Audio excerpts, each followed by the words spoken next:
Shalom saudara-saudaraku, selamat berjumpa kembali dalam kasih Tuhan. Mari berdoa untuk mendengarkan firman-Nya. Terima kasih Tuhan atas anugerah-Mu di pagi hari ini. Kembali kami sangat merindukan firman-Mu. Karena itu ya Tuhan, baharilah kehidupan kami, supaya kami sungguh-sungguh bisa memahami firman-Mu dan kami dituntun di dalam melakukannya. Di dalam nama Tuhan Yesus firman yang hidup, kami berdoa. Amin. 1 Timotius 4 ayat 14-15. Janganlah lalai dalam mempergunakan karunia yang ada padamu, yang telah diberikan kepadamu oleh nubuat dan dengan penumpangan tangan sidang penetua. Perhatikanlah semuanya itu, hiduplah di dalamnya, supaya kemajuanmu nyata kepada semua orang. Demikian firman-Nya. Saudaraku, renungan pagi edisi 4 November 2020, sederhana namun berdampak besar.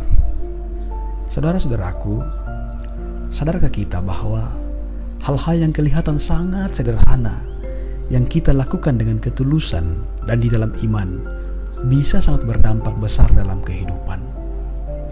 Hal yang sangat sederhana yang pernah dilakukan oleh seorang ibu sangat berdampak besar dalam kehidupan keluarga Lee Patrick bersama dengan keluarganya. Lee Patrick Strobel, seorang ateis. Ia berprofesi sebagai jurnalis.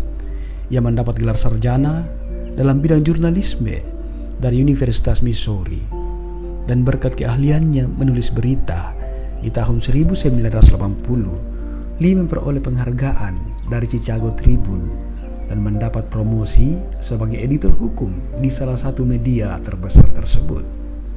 Saudara-saudaraku, layaknya keluarga yang sekali-kali butuh makan malam di luar rumah bersama keluarganya. Suatu malam, Strobel bersama istri dan anaknya ke sebuah restoran untuk makan malam. Saat Strobel dan istri asik menikmati makanan, Allison, anak perempuannya, mengambil permen dan hendak menelannya. Ia tersedak, kemudian sesak napas dan hampir mati. Namun, tidaklah kebetulan kalau di restoran itu hadir juga seorang wanita tua yang ternyata dia adalah seorang perawat bernama Alvi.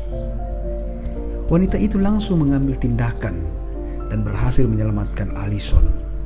Pastinya, Strobel dan istrinya sangat bahagia karena Alvi telah menolong anaknya.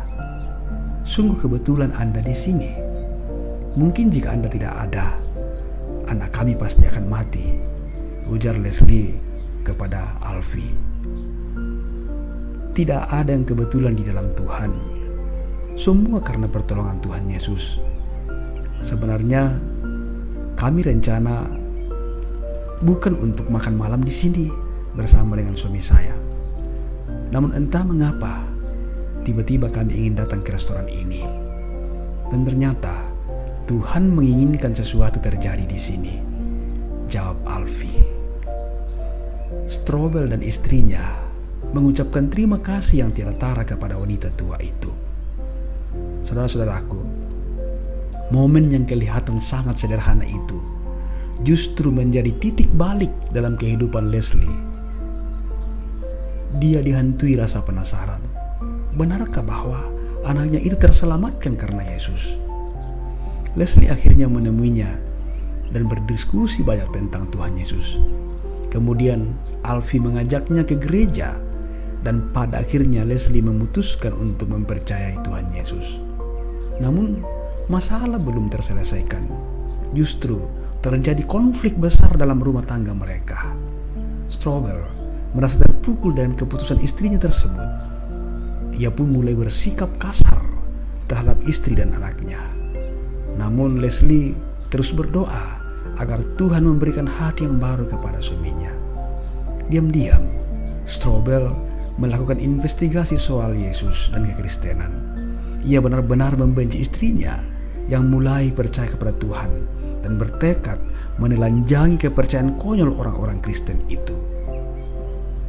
Ia menemui banyak orang terpelajar, mendatangi ahli sejarah Kristen, dan ia mencatat setiap laporan yang ia peroleh.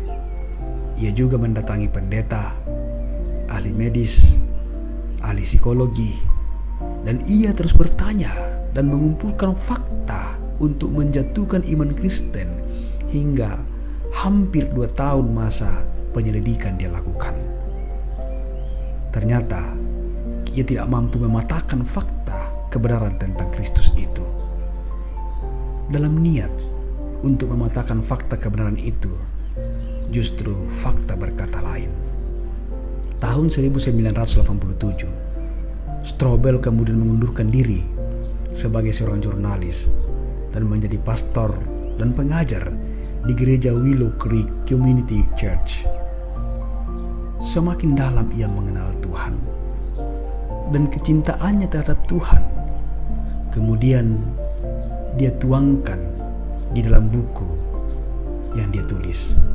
Dan lebih daripada 20 buku Kristen ia terbitkan, dan dia juga menjadi pengajar di Universitas Kristen.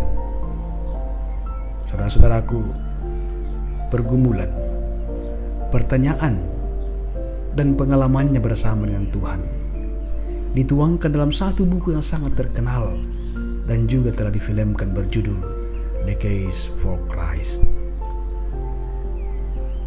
Semakin kita terbuka untuk belajar kebenaran firman Tuhan, maka semakin kita akan mengenalnya seperti yang telah dialami oleh Strobel. Saudaraku, terlihat di sini bahwa dalam hal-hal yang sangat sederhana sekalipun yang kita lakukan dalam iman kepada Tuhan, Tuhan bisa izinkan untuk bisa membangun kehidupan orang lain, bisa berdampak besar dalam kehidupan ini. Karena itu, janganlah lalai mempergunakan karunia yang Tuhan berikan. Perhatikanlah semuanya itu, hiduplah di dalamnya, supaya kemajuanmu nyata kepada semua orang. 1 Timotius 4 ayat 14 sampai 15. Haleluya. Amin. Mari berdoa. Terima kasih Tuhan untuk firman kehidupan yang Engkau layakkan kami alami di pagi hari ini. Tolong kami Tuhan untuk meyakini bahwa dalam diri kami ini ada karunia yang telah Tuhan tanamkan. Karena itu tolong kami supaya kami tidak lalai menggunakannya.